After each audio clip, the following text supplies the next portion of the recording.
Good morning students. हम पढ़ रहे थे वितान का पाठ 2 जूझ। उसमें हमने पढ़ा कि किस तरह से लेखक गांव के मुखिया के पास जाकर जैसे तैसे अपने पिता को मना लेता है और वो उसे स्कूल भेजने पर राजी भी हो जाता है, लेकिन इस शर्त पर कि वो साथ में खेतों का काम नहीं छोड़ेगा। तो इस तरह से लेखक का जो दोबारा से स्कूल जाना शुरू होता है कि रोते धोते पाठशाला फिर से शुरू हो गई। गर्मी, सर्दी, हवा, पानी, वर्षा, भूख, प्यास आदि का कुछ भी ख्याल ना करते हुए खेती के काम की चक्की में 11 से 5 बजे तक पिसते रहने से छुटकारा मिल गया। अब जो उसके स्कूल की जो टाइमिंग थी वो 11 से 5, मतलब सुबह 11 बजे से लेकर शाम को 5 बजे, मतलब जैसे तैसे उसे उस समय में तो कम से कम खेतों से छुटकारा मिला। उस चक्की की अपेक्षा मास्टर की छड़ी की मार अच्छी लगती थी, उसे मैं मज़े से सहन कर लेता था कि उस समय वो उसे वहाँ पर चक्की पीसने का मतलब वहाँ इतने इतने काम करने पड़ते थे, धूप में, गर्मी, सर्दी, हवा, पानी, मतलब कुछ मर्जी उसे खेतों में काम करना पड़ता था। लेकिन कम से कम अब 11 से 5 बजे तक उसे इन कामों से छुट्टी मिल गई। इससे अच्छा तो उसे मास्टर की छड़ी ही अब अच्छी लगती थी। दोपहर भर की कड़क धूप का समय पाठशाला की छाया में व्यतीत हो रहा था कि कहाँ तो वो दिन भर खेतों में कड़कती धूप में रहता था और वो पाठशाला में कम से कम छाया में तो बैठा रहता था। गर्मी के 2 महीने आनंद में बीत गए। फिर से 5वीं में जाकर बैठने लगा। अब उसका 1 साल तो खराब हुआ था, मतलब उसने, लेकिन 4th तक तो उसने पहले पास कर ली थी। अब वो 5वीं में जाकर बैठने लगा। फिर से नाम लिखवाने की ज़रूरत नहीं पड़ी क्योंकि 5वीं ना पास की टिप्पणी, ना पास मतलब फेल, कि वो 5वीं में फेल नहीं हुआ था, केवल उसने स्कूल छोड़ दिया था। तो 5वीं जो फेल तो नहीं था, इसलिए उसका नाम उसमें चढ़ा हुआ था रजिस्टर में कि उसकी टिप्पणी नाम के आगे लिखी हुई थी। वह 5वीं के ही हाजिरी रजिस्टर में लिखा रह गया था। पहले दिन कक्षा में गया तो गली के 2 लड़कों को छोड़कर कोई भी पहचान का नहीं था, क्योंकि 1 साल का उसका गैप भी आ गया था।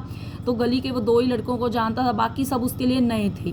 मेरे साथ के सभी लड़के आगे चले गए थे, मेरी अपेक्षा अब कम उम्र के, और मैं जिन्हें कम अक्ल का समझता था, मतलब जो उससे छोटे होते थे उस समय, अब वो उनके बराबर हो गया था कि उन्हीं के साथ अब बैठना पड़ेगा। यह बात कक्षा में पहुंचने पर समझ में आई। मन खट्टा हो गया। बाहरी अपरिचित जैसा एक बेंच के एक सिरे पर कोने में जा बैठा। मतलब अब उसको स्कूल में जाकर यह एहसास तो हुआ कि अब उसे, उसके साथ के जो मित्र वगैरह थे वो तो सब अगली कक्षा में चले गए थे, कि अब उसे उन छोटी उम्र के बच्चों के साथ ही बैठना पड़ेगा। मास्टर कौन है इसका पता नहीं था। पुरानी किताबों और पुरानी कॉपियों का उस कक्षा से कोई संबंध नहीं था। फिर भी लट्ठे के बने थैले में उन्हें ले आया था। बस अड्डे पर कोई लड़का अपनी पोटली संभाले किसी इंतजार में जैसे बैठा होता है, उसी तरह मैं अपनी पढ़ाई की पुरानी धरोहर संभाले बैठा था। मतलब उसके पास जो पहले की जो भी किताबें कापियाँ थी, चाहे वो 5वीं कक्षा में अब नया एक तरह से नई कक्षा में आया नए बच्चों के साथ, चाहे उनका कोई संबंध नहीं था उसकी कापियों किताबों का, लेकिन फिर भी वो एक लकड़ी के बने थैले में उन्हें ले आया था कि जैसे कोई लड़का अपनी पुरानी पोटली संभाल कर बस की प्रतीक्षा कर रहा हो, इसी तरह से वो अपने उस पुरानी किताबों और पुरानी कॉपियों को पकड़े संभाले बैठा था। क्या नाम है मेहमान? नया दिखाई देता है या गलती से इस कक्षा में आ बैठे हो? कक्षा के सबसे ज़्यादा शरारती चौहान के लड़के ने सामने आकर खिल्ली उड़ाने के स्वर में पूछा। खिल्ली होता है मजाक उड़ाना, कि जो उस क्लास का जो शरारती चौहान का जो लड़का था, मतलब जो शरारती माना जाता था, उसने इस तरह से लेखक का मजाक बनाया। उससे पूछा भी कौन हो? मेरे ध्यान में आया कि मेरी पोशाक भी अजनबी जैसी है। पोशाक होता है कपड़े, कि मेरे कपड़े भी कुछ ऐसे थे कि उन्होंने मेरा मजाक तो बनाना ही था। बालूगढ़ी की लाल माटी के रंग में मट मैली हुई धोती और गमछा पहनकर मैं अकेला ही था। गमछा मतलब कोई तौलिया वगैरह, कि उसने जो भी रंग की ये मट मैली हुई धोती और जो तौलिया लिया हुआ था, कि इस पोशाक में और कोई भी बच्चा दिखाई नहीं दे रहा था। देखें देखें तुम्हारा गमछा, कहते हुए उसने मेरा गमछा खींच लिया। गया अब मेरा गमछा। पूरी कक्षा में इसकी खींचातानी होगी और फट जाएगा। अब उसका जो गमछा था, जो तौलिया था, वो उस शरारती लड़के ने खींच लिया। अब उसे लगा कि अब तो ये गया, फटेगा। मन में मैं यह सोचकर रुआंसा हो गया। रुआंसा मतलब रोने वाला, लेकिन वैसा कुछ हुआ नहीं। उस लड़के ने उसे अपने सिर पर लपेट लिया और मास्टर की नकल करते हुए उसे उतारकर टेबल पर रखकर अपने सिर पर हाथ फेरते हुए हुश की आवाज़ की, इतने में मास्टर आ गए और वह गुंडा झट से अपनी जगह पर जा बैठा। मतलब लेखक ने सोच तो ये लिया था कि अब उसका ये जो तौलिया है ये बच्चे आपस में खींचेंगे जिससे ये फट जाएगा, लेकिन ऐसा कुछ हुआ नहीं। क्यों शरारती बच्चे ने बांधा जरूर था, लेकिन तभी मास्टर जी जैसे ही आए उसने वो गमछा टेबल पर रख दिया कि मेरा गमछा टेबल पर ही रहा। पहले दिन ही इस घटना ने मेरे दिल की धड़कन बढ़ा दी और छाती में धक धक होने लगी। तो इस तरह से उसका जो स्कूल का एक नया दिन जो था, जो उसकी कम उम्र के बच्चों के साथ था, तो इस तरह से उसका ये दिन बीता। रण नवरे मास्टर कक्षा में आए। टेबल पर मटमैला गमछा देखकर उन्होंने पूछा, किसका है रे? मेरा है मास्टर। तू कौन है? मैं जकाते पिछले साल फेल होकर इसी कक्षा में बैठा हूँ। तो उसने इस तरह से बताया। गमछा ले जा। पहले उसने छड़ी से मेरा गमछा उठाकर नीचे डाल दिया। मैं उसे उठाने गया तो कहा, यहाँ क्यों रखा है मूर्खों की तरह? मैंने नहीं रखा मास्टर, उस लड़के ने मेरे सिर से छीन लिया और यहाँ रख दिया। यह चहवान का बच्चा बिना बात के उठक पटक करता है, कहते हुए मास्टर उस लड़के की ओर चले गए। मास्टर ने मेरे बारे में और भी पूछताछ की और वामन पंडित की कविता पढ़ाने लगे। इस तरह से जो मास्टर कक्षा में आए उससे और लेखक की जो भी बातचीत हुई। बीच की छुट्टी में मेरी धोती की कांच, धोती का मतलब कांच किनारा, उस लड़के ने 2 बार खींचने की कोशिश की, लेकिन मैं फिर दीवार की तरफ पीठ करके जा बैठा तो पूरी छुट्टी होने से पहले उठा ही नहीं। मतलब उस शरारती लड़के ने फिर से उसका वो तौलिया खींचने की कोशिश की, लेकिन वो दीवार का सहारा लेकर ऐसा बैठा कि छुट्टी से पहले उठा ही नहीं। खिलौने के लिए बनाए गए कोआ के बच्चे को खुले में रख देने पर जैसे कोए चारों ओर से उस पर चोंच मारते हैं, वैसा ही मेरा हाल हो गया। मेरी ही पाठशाला मुझे चोंच मार मार कर घायल कर रही थी कि उसकी ही कक्षा थी 5वीं, लेकिन जो बच्चे थे अब उसके साथी नहीं थे, वो उनके बराबर जरूर हुआ था लेकिन वो कम उम्र के थे, जो सब उसका मजाक बना रहे थे। घर जाते समय सोच रहा था कि लड़के मेरी खिल्ली उड़ाते हैं, धोती खींचते हैं, गमछा खींचते हैं, तो इस तरह कैसे निबाह होगा, निबाह मतलब गुजारा, कि इस तरह से मैं स्कूल कैसे जाऊंगा। नहीं जाऊंगा ऐसी पाठशाला में, इससे तो अपना खेत ही अच्छा है। चुपचाप काम करते रहो। गली के 2 ही लड़के हैं कक्षा में, वे भी मुझसे भी कमज़ोर हैं, वे क्या मदद करेंगे। तो ये सारी बातें फिर वो छुट्टी होने के बाद सोच रहा है कि उसका पहला दिन इस तरह से बीता था कि अब उसका मन ही नहीं था कि वो पाठशाला जाए। फिर उसने कहा कि मेरे खेत ही अच्छे थे, कम से कम चुपचाप वहाँ काम तो करता रहता था। मन उदास हो गया। 4वीं से 5वीं तक पाठशाला अपनी लगती थी, लेकिन अब वह एकदम पराई पराई जैसी लगने लगी है। अपना वहाँ कोई नहीं है। सवेरे हो जाने पर मैं उमंग में था, फिर से पाठशाला चला गया। मतलब फिर से एक बार उसके मन में उत्साह आया कि वो फिर से स्कूल जाए, और सुबह हुई वो फिर से पाठशाला गया। माँ के पीछे पड़कर एक नई टोपी और 2 नाड़ी वाली चड्डी मैल खाऊ रंग की 8 दिन में मंगवा ली। तो वो जो गमछा धोती पहन कर जाता था, सब बच्चे उसका मजाक बनाते थे, तो उसने अपनी माँ को कह कर एक तो टोपी और कोई मतलब 2 नाड़ी वाली चड्डी, मतलब जो ढंग के वस्त्र थे वो उसने 7-8 दिन में मंगवा लिए। चड्डी पहनकर पाठशाला में और धोती पहनकर खेत पर जाना शुरू हुआ। धीरे धीरे लड़कों से परिचय बढ़ गया। धीरे धीरे उसका स्कूल में मन भी लगने लगा, बच्चों से उसकी जान पहचान भी होने लगी। मंत्री नामक मास्टर कक्षा अध्यापक के रूप में बीच में आए।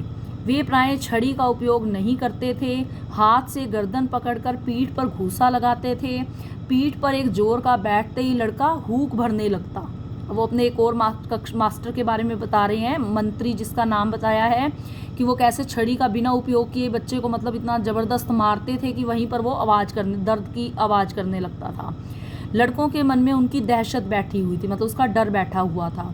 इसके कारण उधम करने वाले लड़कों को, मतलब शरारती जो लड़के थे, उनको प्राय मौका नहीं मिलता था। पढ़ने वाले लड़कों को शाबाशी मिलने लगी।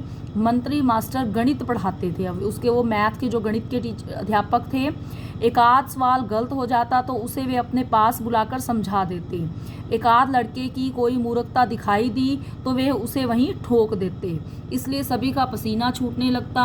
सभी लड़के घर से पढ़ाई करके आने लगे। मतलब जो उसके गणित के अध्यापक थे उससे सभी डरते थे, और सभी बच्चे उसका जो काम था वो घर से अच्छे से कर आते थे। वसंत पाटिल नाम का एक लड़का, शरीर से दुबला पतला किंतु बड़ा होशियार था। उसकी उस 5वीं कक्षा में एक लड़का था वसंत पाटिल, जो इंटेलिजेंट था। उसके सवाल हमेशा सही निकलते थे। स्वभाव से भी शांत था, हमेशा पढ़ने में लगा रहता, घर से पूरी तैयारी करके आता होगा, दूसरों के सवालों की जांच करता था, मतलब दूसरों के सवाल वगैरह भी वो चेक करता था।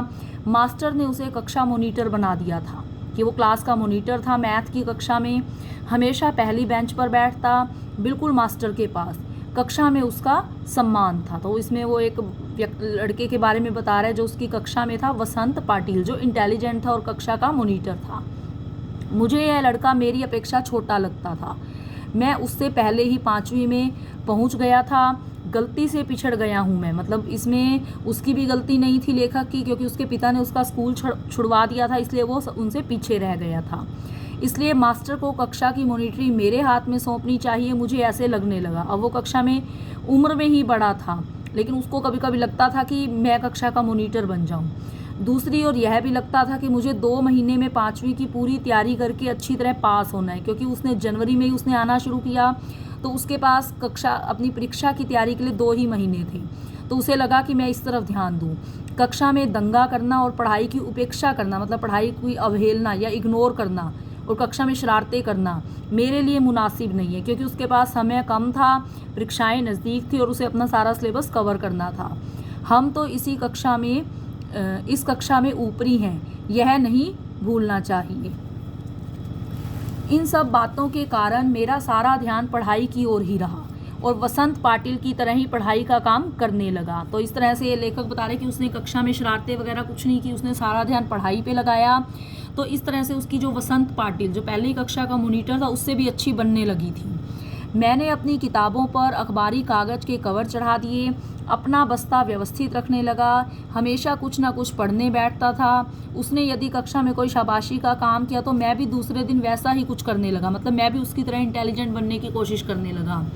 मन की एकाग्रता के कारण गणित झटपट समझ में आने लगा और सवाल सही होने लगे। कभी कभी वसंत पाटिल के साथ एक तरफ से वह तो दूसरी तरफ से मैं लड़कों के सवाल जांचने लगा, मतलब मुझे भी अब कक्षा में इंटेलिजेंट माना जाने लगा। इसके कारण मेरी और वसंत की दोस्ती जम गई। एक दूसरे की सहायता से कक्षा में हम अनेक काम करने लगे। मास्टर मुझे आनंदा कहकर बुलाने लगे, जो इसका नाम था आनंद यादव, कि उसे कभी कभी कोई ढंग से नाम से नहीं पुकारता था, लेकिन जो मास्टर थे उसे आनंदा कहने लगे। मुझे पहली बार किसी ने आनंदा कहकर पुकारा। माँ कभी आनंदा कहती, परंतु बहुत कम। मास्टरों के इस अपनेपन के व्यवहार के कारण और वसंत की दोस्ती के कारण पाठशाला में मेरा विश्वास बढ़ने लगा। तो इस तरह से लेखक ने बताया कि कैसे उसका 1 साल तो चाहे बर्बाद हो गया था, लेकिन अब उसने भी मन में सोच लिया था कि उसे अपनी पढ़ाई लिखाई करनी है। अब उसका भी मन स्कूल में लगने लगा था।